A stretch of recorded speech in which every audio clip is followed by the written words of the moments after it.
The women gather because it is not unusual to seek comfort in our hours of stress. A man must be buried. It is not unusual that the old bury the young, though it is an abomination. It is not strange that the unwise and the ungentle carry the banner of humaneness, though it is a castration of the spirit. It no longer shatters the intellect that those who make war call themselves diplomats. We are no longer surprised that the unfaithful pray loudest every Sunday in every church and sometimes in rooms facing east, though it is a sin and a shame. So, how do we judge a man? Most of us love from our need to love, not because we find someone deserving. Most of us forgive because we have transpassed, not because we are magnanimous. Most of us comfort because we need comforting. Our ancient rituals demand that we give what we hope to receive. And how do we judge a man? We learn to greet when meeting, to cry when parting, and to soften our words at times of stress. The women gather with cloth and ointment, their busy hands bowing to laws that decree willows shall stand swaying but unbroken against even the determined wind of death. We judge a man by his dreams, not alone his deeds. We judge a man by his intent, not alone his shortcomings. We judge a man because it is not unusual to know him through those who love him. The women gather strangers to each other because they have loved a man. It is not unusual to sift through ashes and find an unburnt picture.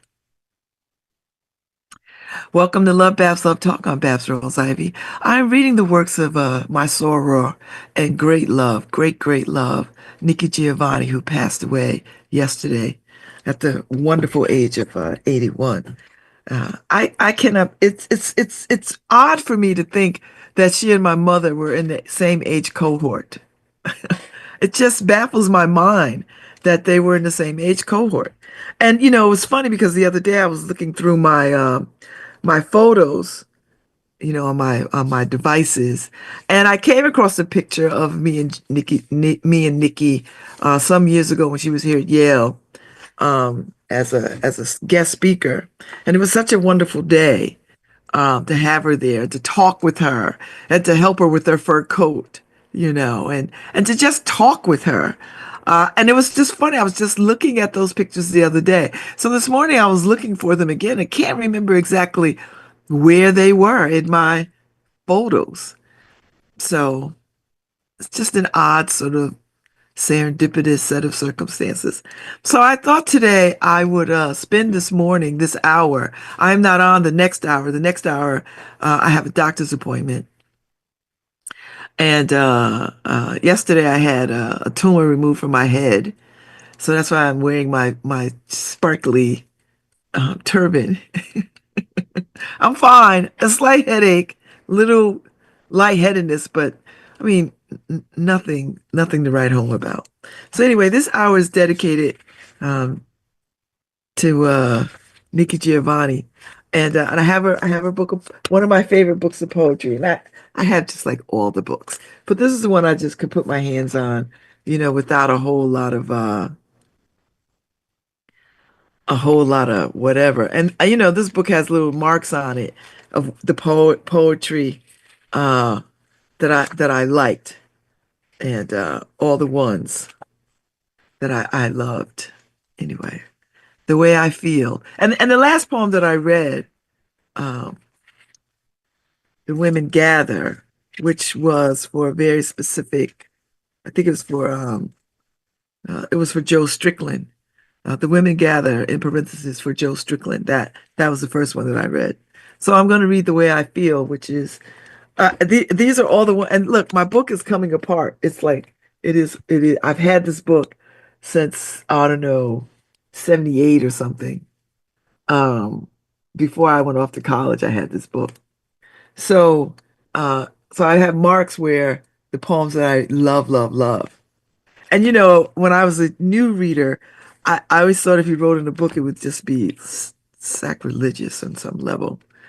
And I got some Moroccan mint tea, and I have on my my love is love earrings because love is love, and I just wanted to honor her. I was torn because I was going to put on my Delta earrings, but I didn't. So anyway, the way I feel. I've noticed I'm happier when I make love with you and have enough left over to smile at my doorman.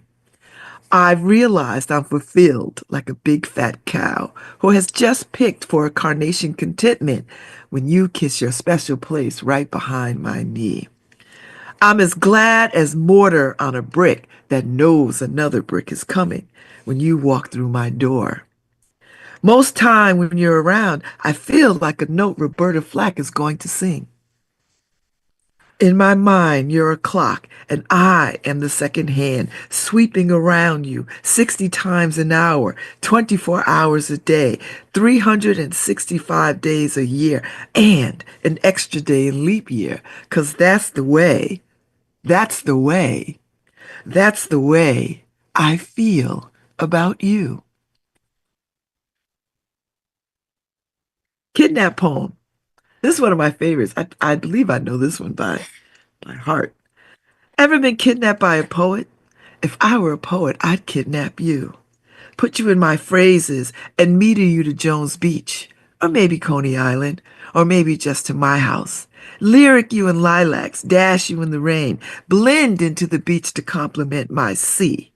Play the lyre for you, ode you with my love song, anything to win you.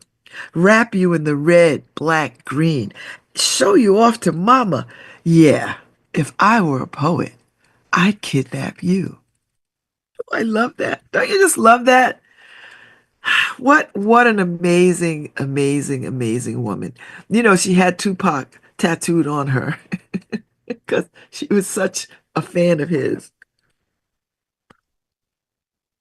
I don't even know how to begin to tell people what she has meant to me and how she has saved my life over and over and over since the moment I was introduced to her. My Uncle Lonnie introduced me to her and sent me her albums from Germany. She had 3 albums, I believe. And I ended up going and finding them, and I bought CDs, and I still have the albums. And I used to play them all the time. And so when I went off to college, I went off to college with a whole lot of trauma and undealt with trauma, and just a whole lot in me and on my back that just never was dealt with.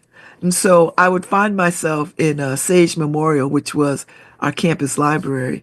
And it was a very specific type of library, Sage Memorial. And there's a bunch of them around some colleges around the country.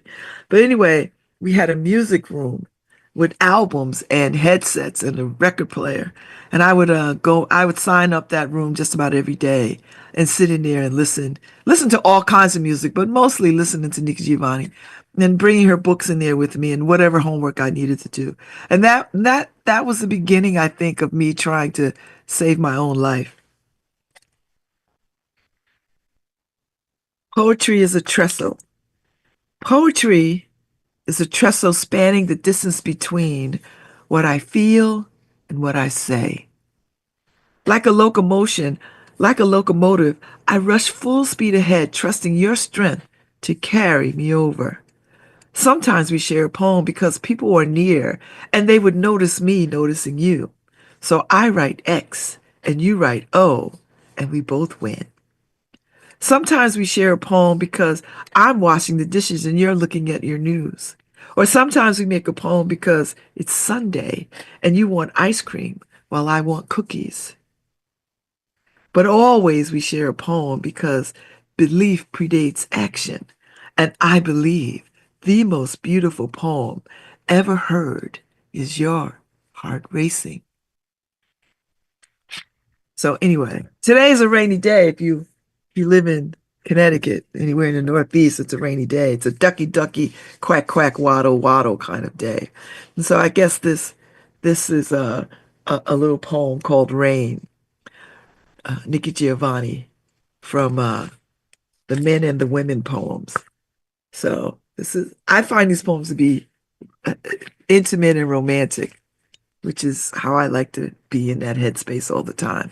So anyway, rain is God's sperm falling in the receptive woman. How else to spend a rainy day other than with you? Seeking sun and stars and heavenly bodies. How else to spend a rainy day other than with you? I know you like it. I know you like it. I know you like it. But this is the women and the men. This is very sexy and intimate. I and for me, these poems are very alive moving forward. Like I always want to be in a state of uh of falling in love. I always want to be in a state of vulnerability and all the things. I'm always wanting to be in that space. I want to sing. I want to sing a piercing note, lazily throwing my legs across the moon, my voice carrying all the way over to your pillow. I want you. I need, I swear, to lull about the sun and have it smelt me, the ionosphere carrying my ashes all the way over to your pillow. I want you. See, sexy. Very, very sexy. Very, very sexy. And listen, I think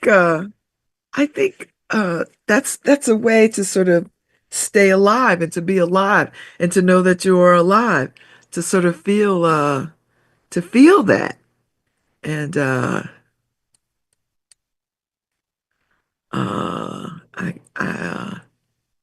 you know, I just wanted it. So I just want to be in that, always in that space of uh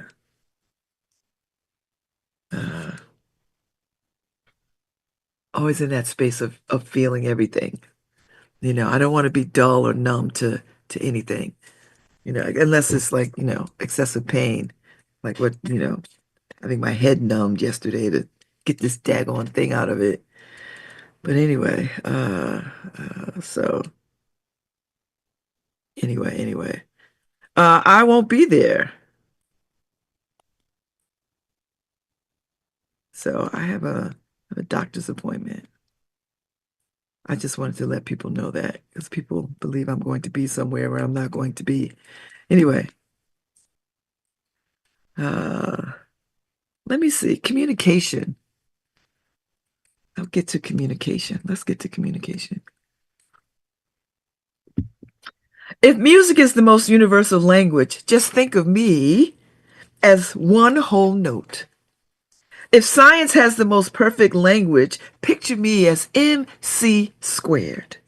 Since mathematics can speak to the infinite, imagine me as 1 to the first power. What I mean is, one day I'm gonna grab your love and you'll be satisfied. Don't you just love that? I love it. I am a I don't even know how to tell people how devoted, how much in love I am of this woman and how she has saved me over and over and over and over again. And I keep her books by me all the time. All the time I keep them by me. There's always one within hand's reach that I could just pick up and uh and read. So when I got the news yesterday, it did make me cry because I didn't know I had no idea that she was not well. And and it just, it was a very visceral feeling when I got the news. Like I felt it deeply. I haven't felt that way since my mother died and my nephew died. I felt it. Um, so anyway, so I just decided I would picked this book up because this speaks so much life and it's very sexy, you know. And this poem is called Luxury. I suppose living in a materialistic society, luxury to some would be having more than what you need. Living in an electronic age, seeing the whole world by pushing a button. The nth degree might perhaps be adequately represented by having someone there to push the buttons for you. I have thought if only I could become rich and famous, I would live luxuriously in New York, knowing famous people, eating in expensive restaurants, calling long distance anytime I want. But you held me one evening, and now I know the ultimate luxury of your love. It's amazing how much of this I know by heart.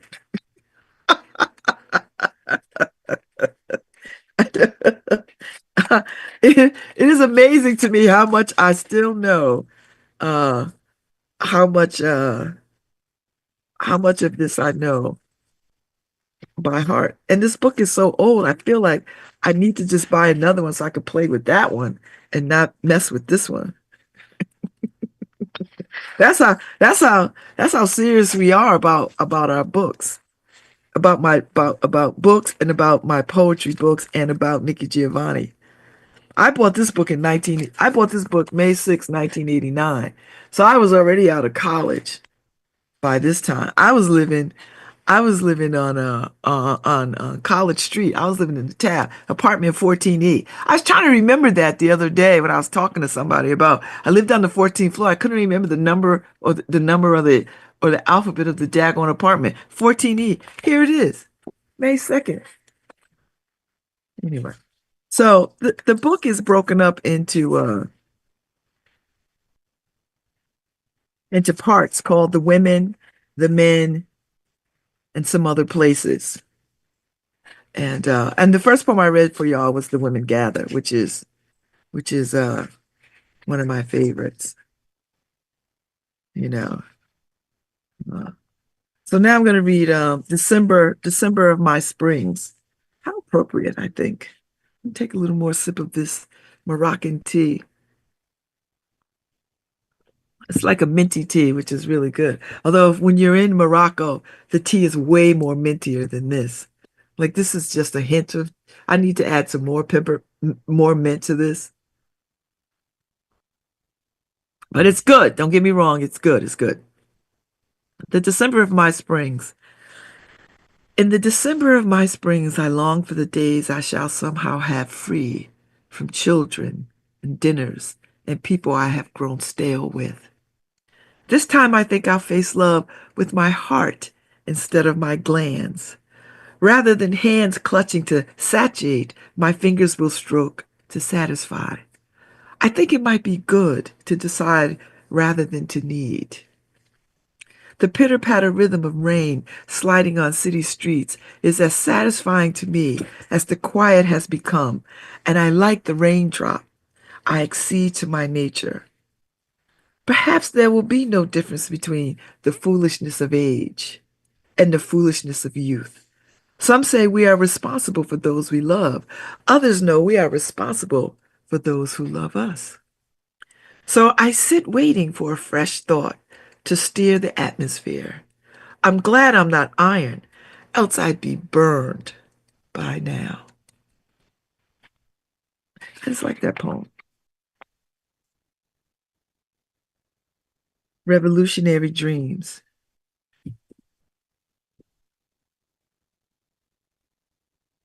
I used to dream militant dreams of taking over America to show these white folks how it should be done. I used to dream radical dreams of blowing everyone away with my perceptive powers of correct analysis. I even used to think I'd be the one to stop the riot and negotiate the peace. Then I awoke and dug that if I dreamed natural dreams of being a natural woman, doing what a woman does when she's natural, I would have a revolution.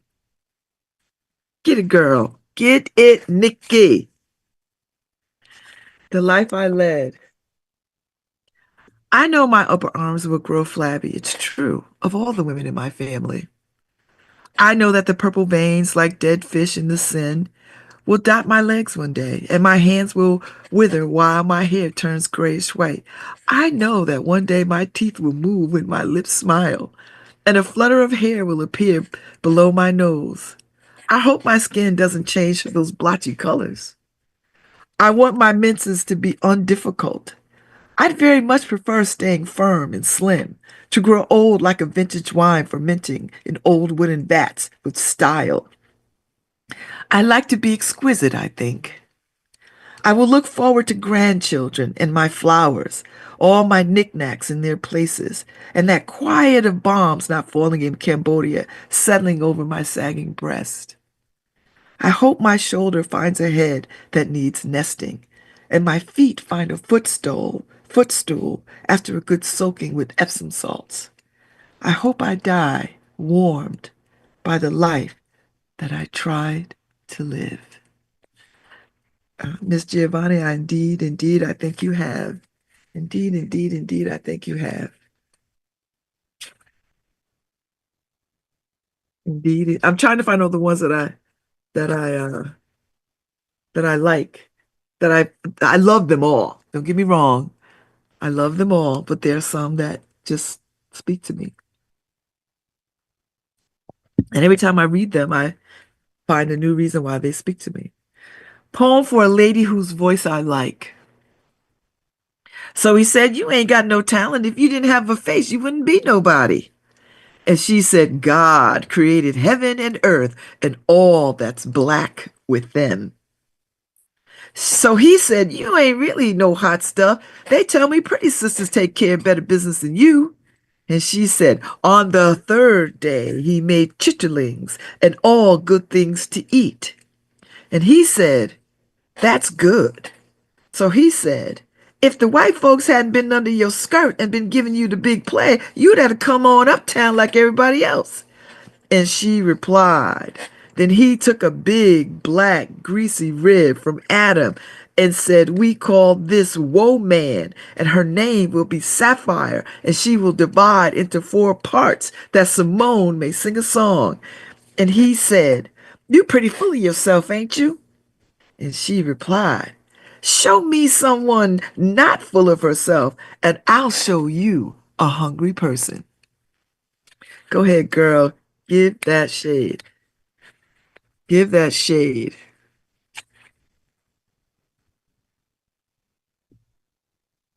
Uh, let's see.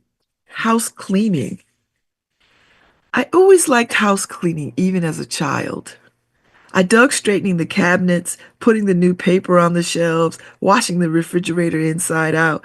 And unfortunately, this habit has carried over, and I find I must remove you from my life. I like that. I like that very much.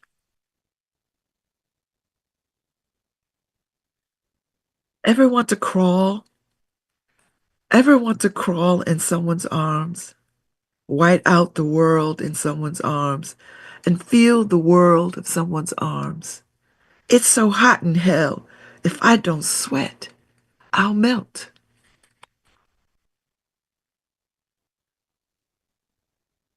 The men. I read some of these poems. I put the way that I feel, the kidnap poem and communication. I want to sing in luxury. Those are the first like 4 or 5 poems. This one is called Poem.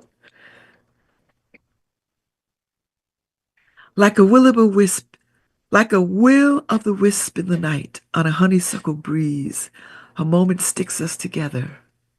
Like a dolphin being tickled on her stomach, my sea of love flip-flops all over my face. Like the wind blowing across a field of wheat, your smile whispers to my inner ear. With the relief of recognition, I bend to your eyes, casually raping me. I know that last bit is disconcerting. Still, I read it. Let's see. I did poetry as a trestle, which is lovely. How do you write a poem? How do you write a poem about someone so close that when you say ah, they say choo? What can you say about you to put on paper that isn't already written on your face? And does the paper make it any more real that without them, life would be not impossible, but certainly more difficult? And would someone need a poem to say when I come home if you're not there? I search the air for your scent. Would I search any less if I told the world I don't care at all? And love is so complete that touch or not, we blend to each other the things that matter. Aren't all about banging. I could be banged all day long, but finding a spot where I can be free of all the physical and emotional demands and simply sit with a cup of coffee and say to you, I'm tired. Don't you know those are my love words? And to say to you, how was your day? Doesn't that show I care? Or say to you, we lost a friend. And not want to share that loss with strangers? Don't you already know what I feel? And if you don't know, and if you don't, maybe I should check my feelings.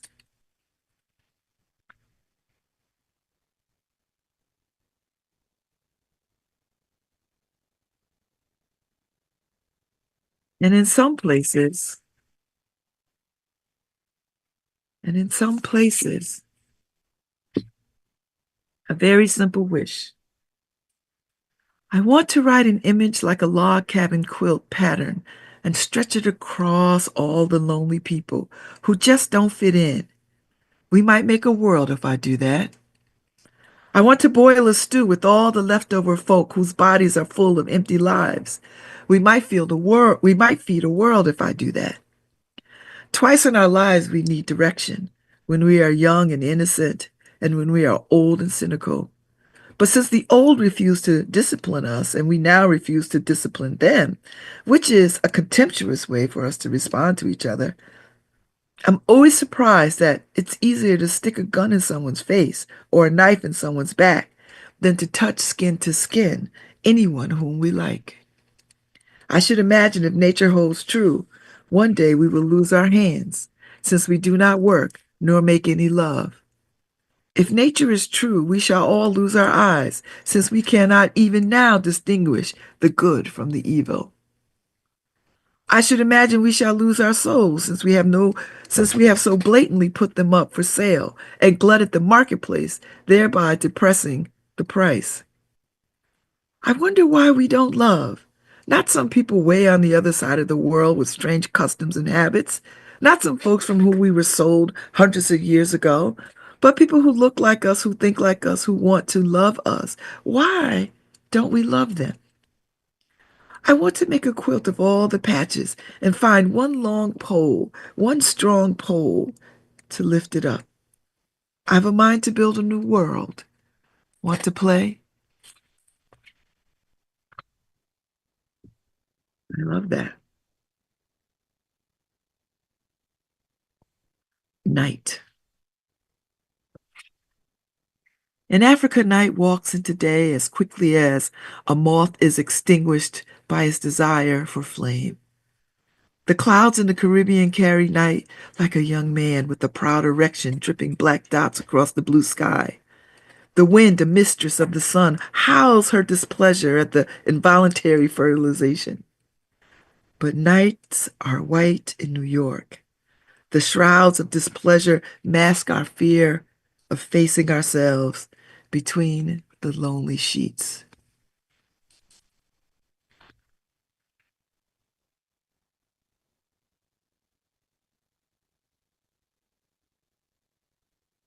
I'll keep going.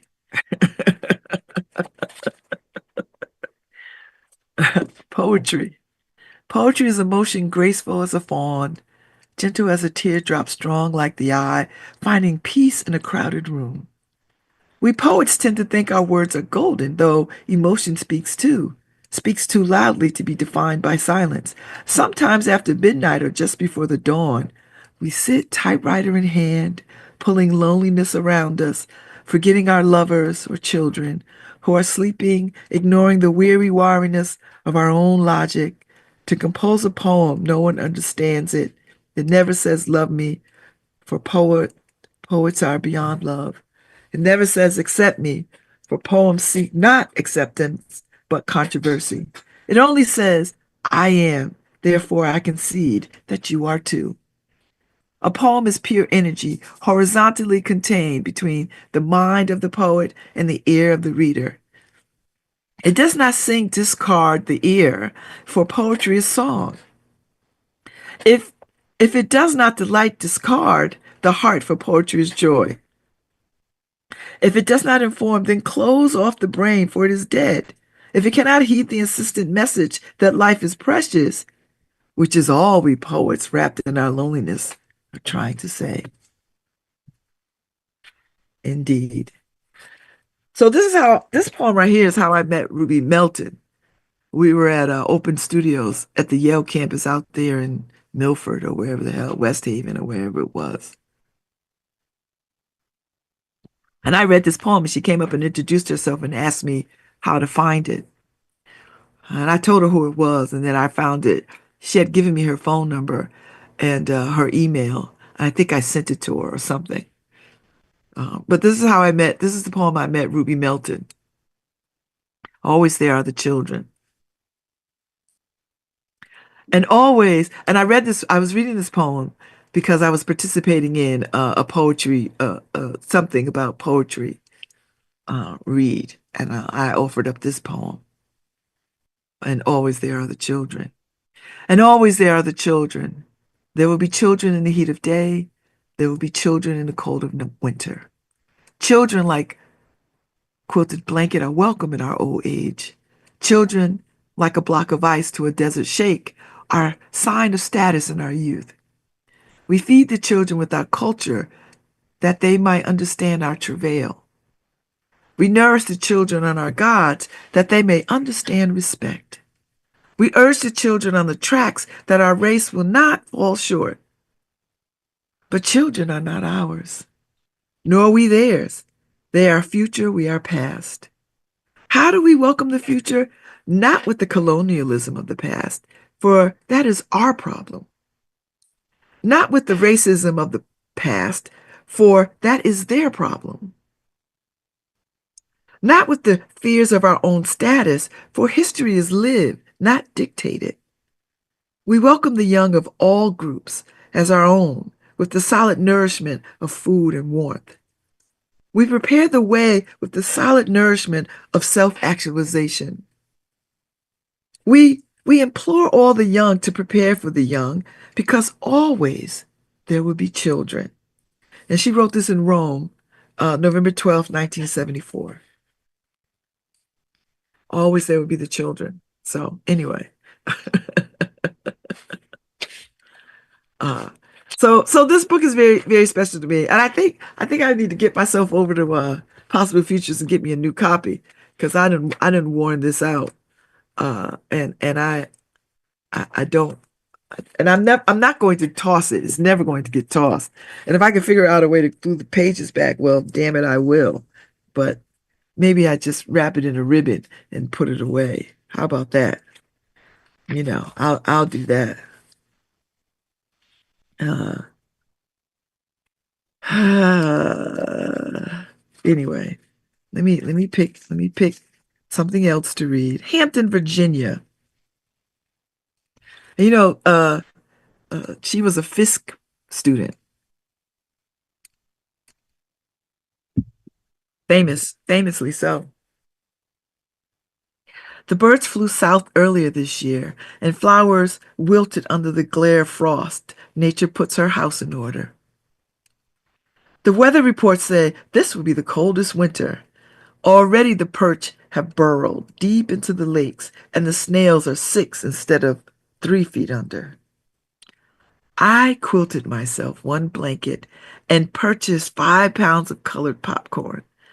In corners, I placed dried flowers, and in the bathroom, a jar of lavender smells. My landlord stripped my windows, and I cut all the old socks for feet pads. They say you should fight the cold with the cold, but since I never do anything right, I called you. Isn't that sweet? That's so sweet. That is lovely, lovely, lovely, lovely, sweet. Lovely, sweet. And Nikki Giovanni, I mean, she was an activist.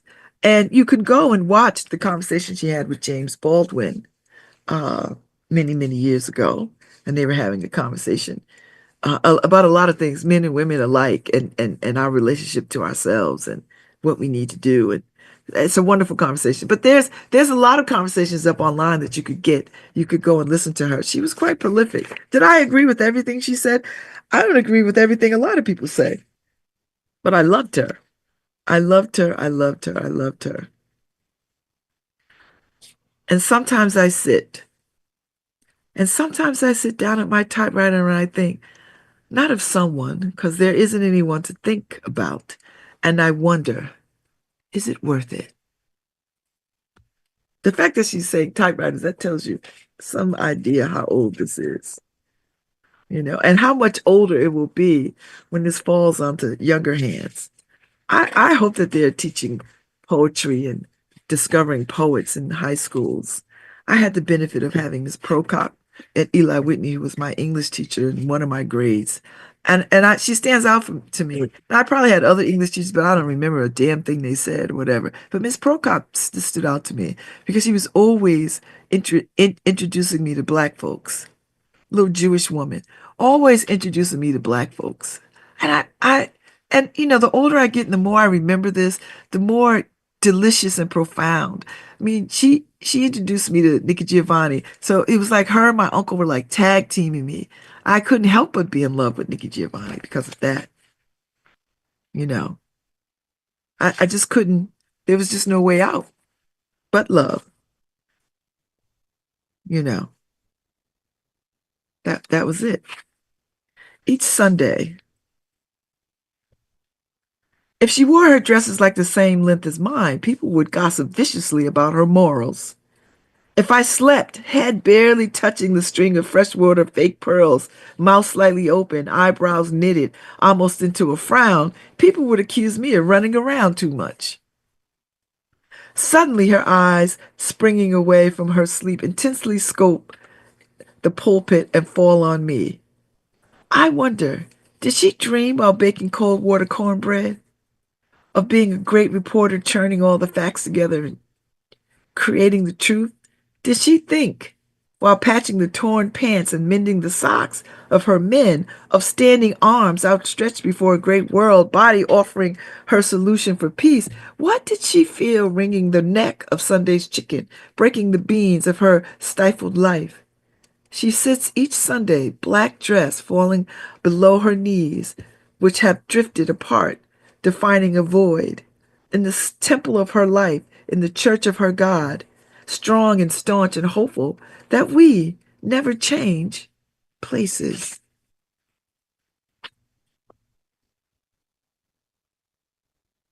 Once a lady told me, like my grandmother and her grandmother before, I paddled around the house in soft-soled shoes, chasing ghosts from corners with incense. They are such a disturbance, my ghosts. They break my bric-a-brac and make me forget to turn my heating stove.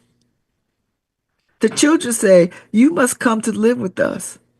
All my life I told them I'd lived with you. Now I shall live with myself. The children say, it's disgraceful, you in this dark house with the curtains pulled, snuff dripping from your chin. Would they be happier if I smoked cigarettes? I was very exquisite once, very small and well corded. Some say a beauty when my hair was plaited and I was bustled up. My children wanted my life, and now they want my death. But I shall pad around my house in my purple soft-soled shoes. I'm very happy now. It's not so very neat, but it's my life. I love it. I love it. I love it. I love it. I love it. So today I'm just spending this hour reminiscing about Nikki Giovanni and reading some of her poetry. And I'm reading from The Women and the Men. I've got one more that I like to read from this book, and then I'll move on to something else before my time is up. So when I was at Barber Scotia College, I entered the pageant for Miss UNCF. In the South, pageants of any sort is such a big deal. I had no idea what I was getting into. I raised some money and I became Miss UNCF. So I didn't have a talent really. So, but I knew I had a halfway decent voice, and I could remember and recite things. Now, I must tell you, as an old lady now, I'm not very good at that, I don't think. Well, I'm not going to say I'm not very good at it. I've gotten out of the habit of committing things to memory like that. Although I did do a play last year and I committed some lines to memory. So there's that. But it's funny as I'm reading some of these poems, I know some of these by memory. But I did the particular Nikki Giovanni poem that everybody does, or in that time everybody was doing because it's such a sassy poem. And you have to do it with the right sort of like it's a snappy, fast piece of work. And uh and it's a snappy piece of work, and I love doing it. So I haven't done it in a very long time. So so so I'm gonna do it right now. I'm gonna drink me a little more tea, and I'm gonna do it right now. It's called ego tripping. There may be a reason why. I was born in the Congo. I walked the fertile. Wait. Let me start again. I was born in the Congo. I walked to the Fertile Crescent and built the Sphinx. I designed a pyramid so tough that a star that only glows every 100 years falls into the center, giving divine perfect light. I am bad. I sat on the throne drinking nectar with Allah. I got hot and sent an ice age to Europe to cool my thirst. My oldest daughter is Nefertiti. The tears from my birth pains created the Nile. I am a beautiful woman. I gazed on the forest and burnt out the Sahara Desert with a packet of goat's meat and a change of clothes. I crossed it in 2 hours. I am a gazelle so swift, you can't catch me. For a birthday present when he was 3, I gave my son Hannibal an elephant. He gave me Rome for Mother's Day. My strength flows ever on. My son Noah built new ark. And I stood proudly at the helm as we sailed on a soft summer day. I turned myself inside myself and was Jesus. Men intoned my loving name. All praises, all praises. I am the one who would save. I sowed diamonds in my backyard. My bowels deliver uranium. The filings from my fingernails are semi-precious jewels. On a trip north, I caught a cold and blew my nose, giving oil to the Arab world. I am so hip, even my errors are correct. I sailed west to reach east and had to round off the earth as I went. The hair from my head thinned and gold was laid across 3 continents. I am so perfect, so divine, so ethereal, so surreal. I cannot be comprehended except by my permission. I mean, I can fly like a bird in the sky. Now, my 61-year-old self it's probably a little slower than my 22-year-old self. But yes, it's amazing how much of that I actually did remember that I remember. Ego tripping. So, and if you hear it on the album, she got a whole choir, and they are clapping to this. They got y'all been to black church. Y'all been to black church, so you know how it goes. But it's a whole choir behind it with this. And so I did this as my talent. And because I did this and did so well, my president, Dr. Mabel Parker McLean, created a whole oratory club, and we would go around competing with other schools around this. I didn't do much of that because I was a science major, and so they cut into my time, and that was annoying. But I was happy to be a part of beginning that. So,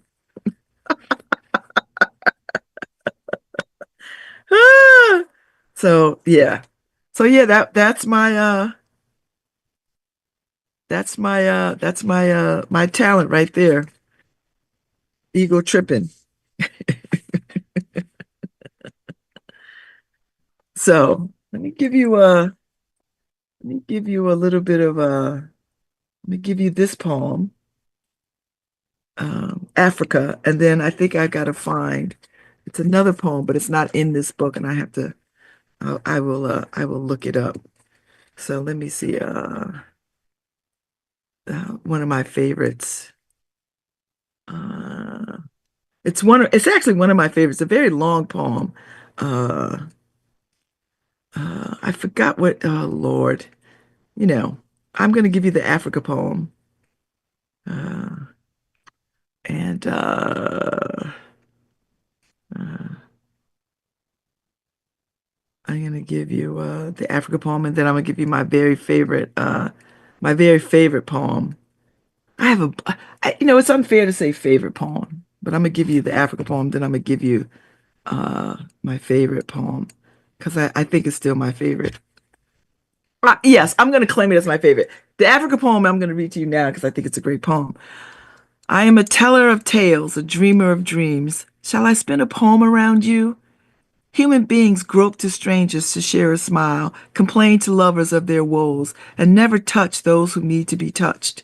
May I move on the African? May I move on? The African isn't independent, he's emancipated. And like the freedman, he explores his freedom rather than exploits his nation. Worrying more about the condition of the women than his position in the world, I am a dreamer of dreams. In my fantasy, I see a person not proud, for pride is a collection of lions, or a magazine in Washington, D.C., but a person who can be wrong and go on, or a person who can be praised and still work, but a person who can let a friend share a joy as easily as a friend shares a sorrow. It's odd that all welcome a tale of disappointment, though few note of satisfaction. Have none of us been happy? I'm a teller of tales. I see kings and noblemen, slaves and serfs, all selling and being sold. For what end? To die for freedom or live for joy. I am a teller of tales. We must believe in each other's dreams. I'm told, and I dream of me accepting you and you accepting yourself. Will that stroke the tension between blacks and Africans? I dream of truth lubricating our words. Will the ease will that ease 300 years?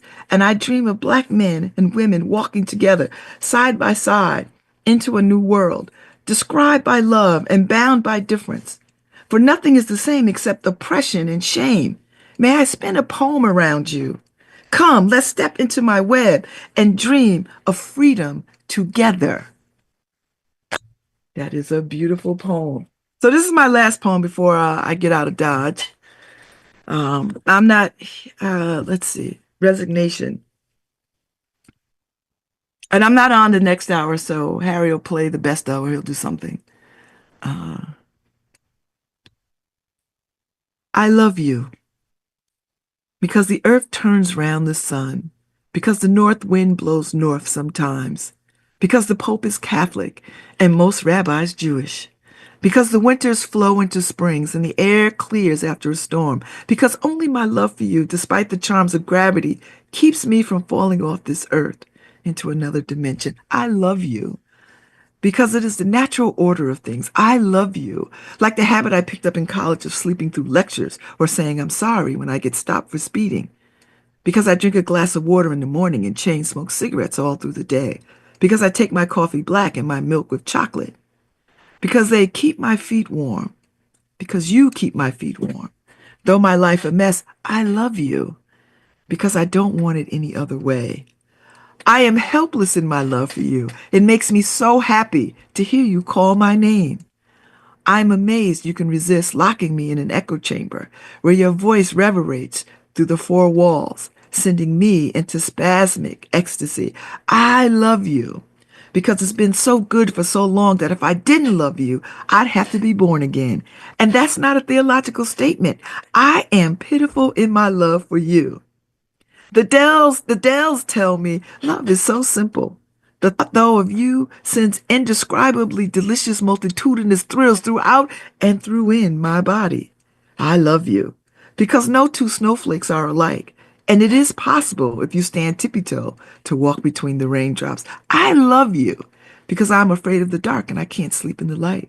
Because I rub my eyes when I wake up in the morning and find you there. Because you, with all your magic powers, were determined that I should love you. Because there was nothing for you but that I would love you. I love you because you made me want to love you. More than I love my privacy, my freedom, my commitments and responsibilities. I love you because I changed my life to love you. Because you saw me one Friday afternoon and decided that I would love you. I love you. I love you. I love you. I love you. Thank you for hanging out, listening to me read some of my favorite poems by Nikki Giovanni. She is missed greatly. I am so grateful to have had her presence and her words to hear, to recite, to remember, and to be with. So, y'all, have a good day. I'll be back tomorrow. Take good care. Thanks, Harry.